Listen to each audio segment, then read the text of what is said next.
பார்த்தீங்கன்னா ஒரு சூப்பரான ரெசிபி. ஸோ மீன் இருக்குது, இது வந்து பாரி. நீங்கள் வந்து வஞ்சரம் மீன், ஸோ எந்த மீனாக இருந்தால் கூட நீங்கள் யூஸ் பண்ணிக்கலாம், மீன் டேஸ்ட்டை பொறுத்து. நான் வந்து பாரி யூஸ் பண்ணியிருக்கேன். So fish Steve, chicken Steve பார்த்துருக்கோம், மட்டன் ஸ்டீவ் பார்த்துருக்கோம், வெஜிடபிள் ஸ்டீவ் பார்த்துருக்கோம். ஸோ இது வந்து ஃபிஷ் ஸ்டீவ். இது வந்து ஒரு ரொம்ப சிம்பிளான ரெசிபி தான். முதல்ல ஒரு 4 துண்டு அளவுக்கு மீன் எடுத்து வச்சுருக்கேன். ஒரு பச்சை மிளகா, 2 சின்ன வெங்காயம் நல்லா நறுக்கிங்க பொடியாக, ஒரு 2 பூண்டு தோல் உரித்து நல்லா நறுக்கிடுங்க, ஒரு கேரட் எடுத்து தோல் சீவி நல்லா வெட்டிடுங்க, ஒரு உருளைக்கிழங்கு எடுத்து தோல் சீவி நல்லா இந்த மாதிரி கட்ட கட்டமாக வெட்டிடுங்க. இது வந்து பார்த்திங்கன்னா பால், ஒரு கப்பு பாலில் 1 டேபிள் ஸ்பூன் மைதா மாவு போட்டு யூஸ் பண்ணி வச்சுருங்க. பால் இல்லைன்றவங்க தேங்காய் பால் இருந்தால் தேங்காய் பாலில் 1 டேபிள் ஸ்பூன் மைதா மாவு போட்டு கலக்கி வச்சுருங்க. ஒயிட் பெப்பர் ஒரு 1/4 டேபிள் ஸ்பூன், உப்பு ஒரு 1/2 டேபிள் ஸ்பூன், மிளகாத்தூள் ஒரு 1/2 டேபிள் ஸ்பூன், எண்ணெய் 1 டேபிள் ஸ்பூன். இவ்வளோ தான், ரொம்ப சிம்பிளான ரெசிபி. முதல்ல ஒரு பேனை சூடு பண்ணிடுவோம். சூடு பண்ணி தண்ணி வந்து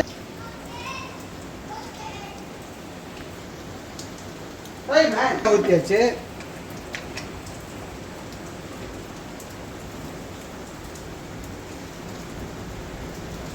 இது வந்து வெஸ்டர்ன் ஸ்டைலில் சேர்ந்த மாதிரி வரும், அதனால தான் சீரகம் இதெல்லாம் போடல. ஸோ சீரகம் இதெல்லாம் போட்டால் இந்தியன் ஸ்டைலில் ஒரு மாதிரி இருக்கும். ஸோ அது வேறு மாதிரி வரும், இது வேறு மாதிரி. ரொம்ப சிம்பிளானது. முதல்ல எண்ணெய் சுட்டோன்னா பூண்டு,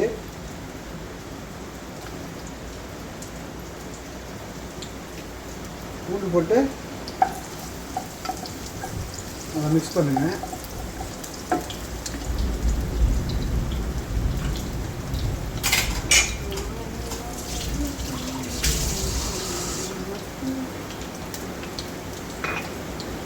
பூண்டு நல்லா பொரிஞ்சிருச்சு. பொரிஞ்சான வெங்காயம்,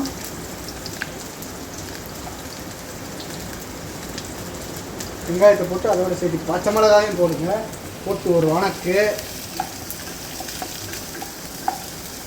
நல்லா ஒரு வணக்கி வச்சுருங்க.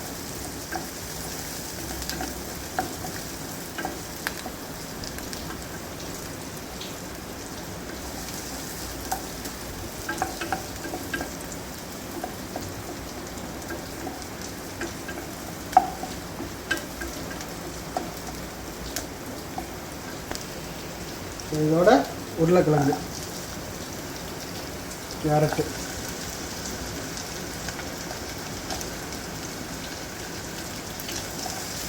குழந்தைங்க எல்லாமே சாப்பிட்லாம், ரைஸுக்கு சாப்பிட்லாம், தோசைக்கு கூட சாப்பிட்லாம். இந்த உரப்பு இல்லாதவங்க இந்த மாதிரி செஞ்சு சாப்பிட்லாம். ஸோ இதில் நல்லா வதங்கட்டும். ஸோ இதோட ஒரு 1/2 கப்பு தண்ணி ஊற்றி கொதிக்க விடுவோம். ஃபஸ்ட்டு ஒரு 4 மினிட்ஸ் கொதிக்க விடுவோம்.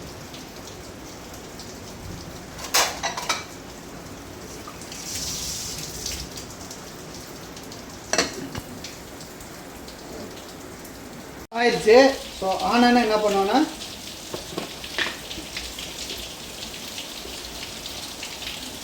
மிளகாத்தூள் போடுவோம்.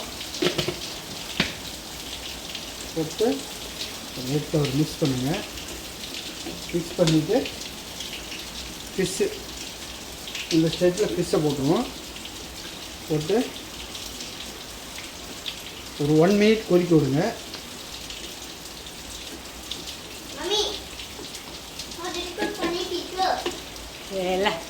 ஸோ 1 மினிட் நல்லா கொதி வரணும்.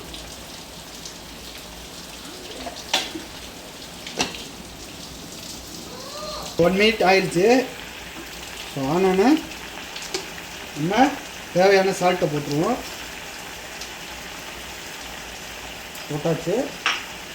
இப்போ இந்த பால் மைதா 2ஐயும் மிக்ஸ் பண்ணி வச்சிருந்தோம்ல, அதை மேலே ஊற்றிடுவோம்.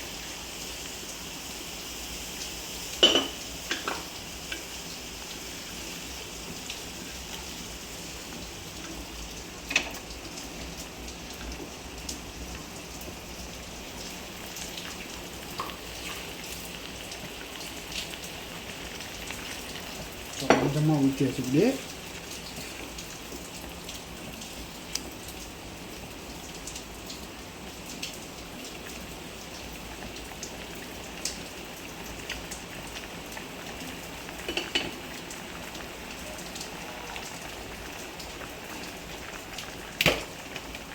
இப்போ வந்து இதோட ஒயிட் பெப்பர் போட்டுருவோம். முடிஞ்சு. ஸோ மீன் வந்து குக்கிங் டைமை பொறுத்து. ஸோ பாரி வந்து கொஞ்சம் லேட் ஆகும் மீன். ஸோ அதனால் நான் இன்னும் ஒரு 3 மினிட்ஸ் அப்படியே லைட்டாக கொதிக்க விட போகிறேன். ஸோ நீங்கள் வந்து தேங்காய் பால் ஊற்றினீங்கன்னா ரொம்ப நேரம் கொதிக்க விடாதீங்க. மீனெல்லாம் போட்டு நல்லா ஒரு ஆஃப் குக் ஆனால் அதுக்கப்புறம் தேங்காய் பால் ஊற்றுங்க. ஸோ தேங்காய் பால் ஊற்றாமல் நார்மல் பால் ஊற்றுனா ஒன்றும் பிரச்சனை இல்லை, நீங்கள் கொதிக்க விடலாம். ஸோ அப்படியே ஒரு 2 மினிட்ஸ். ஸோ 3 மினிட் கொதிச்சானே இறக்கிடுறேன்.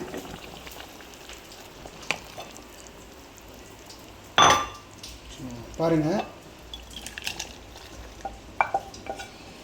ஸோ இவ்வளோதான், ரொம்ப சிம்பிளான ரெசிபி. மறக்காமல் ட்ரை பண்ணுங்கள், செம்மையாக இருக்கும். சப்பாத்திக்கு ரைஸுக்கு கூட சாப்பிட்லாம்.